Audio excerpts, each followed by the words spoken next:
Welcome back to Josh Bearhart's Reading Room. I'm Josh Bearhart Hawk, author of the journal GPS Signal Lost and Legends and Tales, creepy and fun stories to tell around the campfire. So today we're continuing our read of the journal. We have gotten 15 chapters out of the way. The last chapter, a lot of crazy stuff happened. We got a new letter from Mark Appleton to Heath, so we covered a little bit of that. And then Heath at the end found the same letter that Josh had originally found. So a lot of weird type of things happening. A lot of questions, some answers. We're going to get some more answers, though, as we go on. So let's jump into chapter 16. We've only got a few chapters left. So this is chapter 16. There's 23 chapters total. So we're kind of hitting the peak here. Chapter 16 is titled, What We Wish We Knew. When Samantha walked into the office, she found Heath sitting behind his desk. His head was in his hands, and a letter was laying in front of him. He seemed to be lost in deep thought, but as she walked over, his voice broke the silence. James was hiding something from me. I found this in Mark Appleton's grave.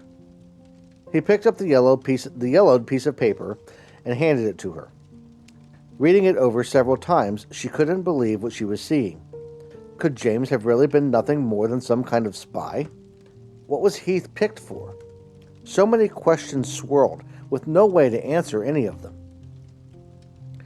James cared about you, Heath.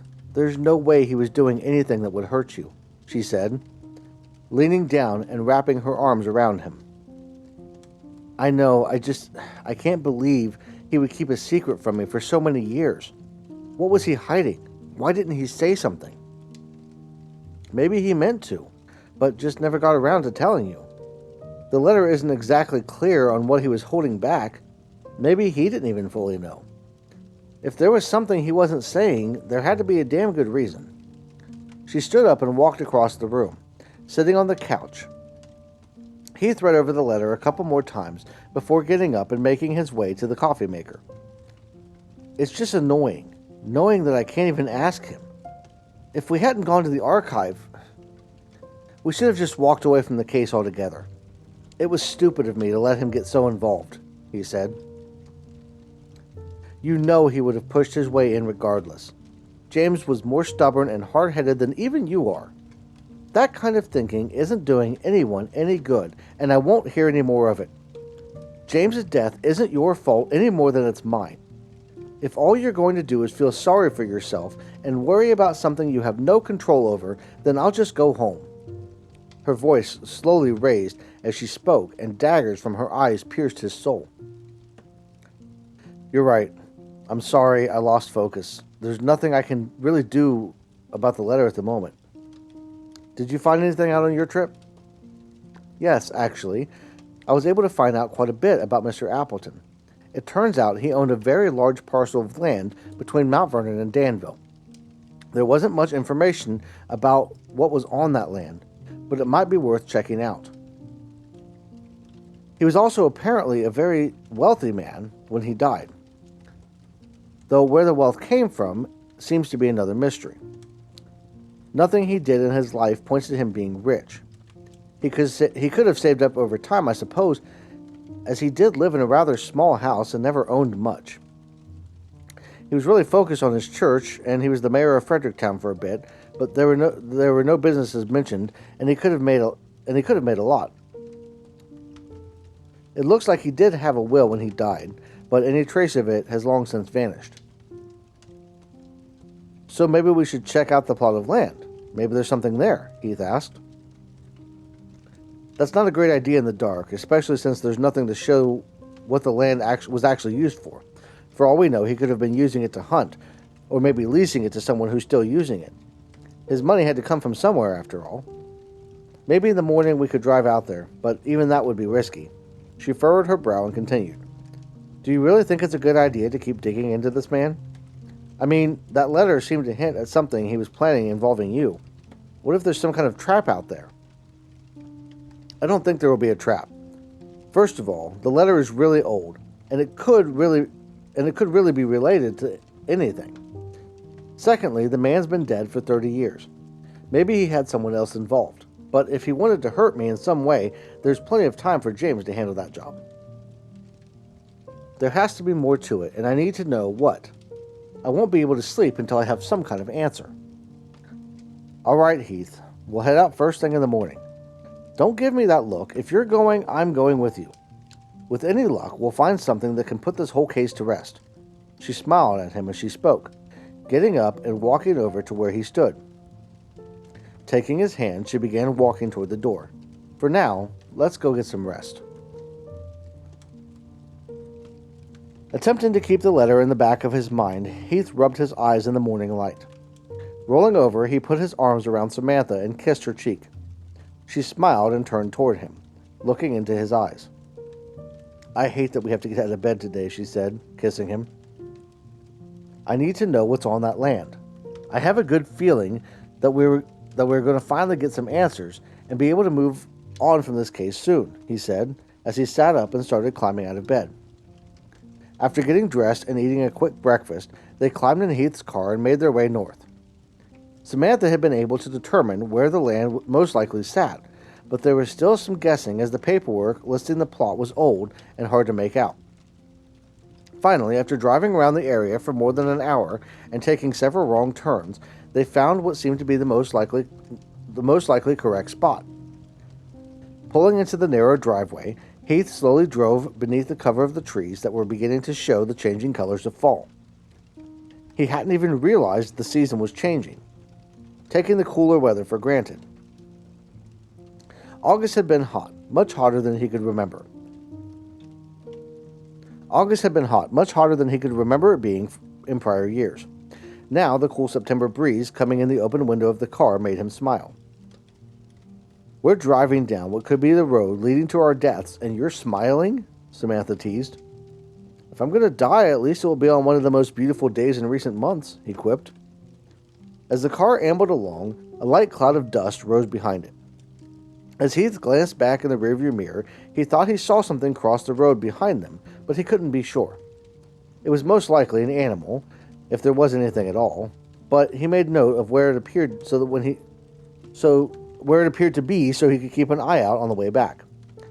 Coming around a sharp corner, he slammed on the brake and came to a stop just before hitting a large metal gate. The wrought iron structure blocked the road, and a chain wrapped around the bars in the middle held it shut. On either side of the gate were large pillars, towering at least 20 feet in the air and topped with statues of angels. The angel on the right pillar was playing a lyre, and the angel on the left held a panpipe up to its lips. Between the pillars, there was an iron arch forming the top of the entry. The words, as feudal estates, adorned the arch in what appeared to be painted metal letters. Well, this looks welcoming, Samantha said.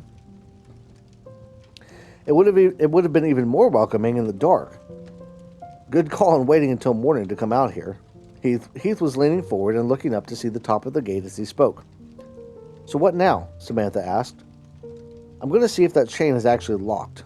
We might be able to open the gate and drive right in, he said as he opened the door and climbed out of the car. Inspecting the old chain, he found it was loose, but an old rusty lock was securing it. Pushing on the left gate, he was able to move it just far enough that a person could squeeze through. Bending down, he slid his left arm through as he began to slide the rest of his body in, and he felt a hand on his shoulder that made him jump and nearly hit his head on the bars. Sorry, I thought you heard me get out of the car, Samantha said, trying to hide the laugh that was covering her face.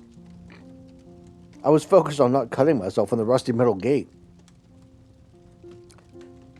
Is it really a good idea to walk this road? This place gives me an eerie feeling, Samantha said, helping Heath get the rest of his body through the opening. We aren't driving through. I didn't bring any tools with me, so this lock isn't going anywhere, he said, holding the gate so she could slip through behind him. Reluctantly, Samantha climbed through, and they set off down the path. After only a short walk, they came to another bend in the road. As they rounded the corner, nothing could have prepared them for what they would find. The road carried on for a further 20 feet before splitting off and going both right and left. The destination wasn't hard to see on either side as both roads circled around and met each other, forming a large circle. In the middle of the circle, there was a small garden bordered by beautifully carved bricks and filled with what appeared to be hundreds of flowers. Standing in the very center of the garden was a large rose bush blooming with roses. The garden itself would have been breathtaking if it wasn't for the mansion that stood at the back of the driveway. Strong stone steps created a path that led up to a large porch. The porch had pillars lining the edge, holding the second-floor balcony and creating a majestic scene. Large windows gave the house the appearance of being alive, and a large double door marked the entrance. Samantha and Heath stood in silence, taking the whole scene in. The front gate looked like it hadn't been opened in years, yet the house looked like it had been newly constructed. "It reminds me of one of the plantation houses I saw in Louisiana."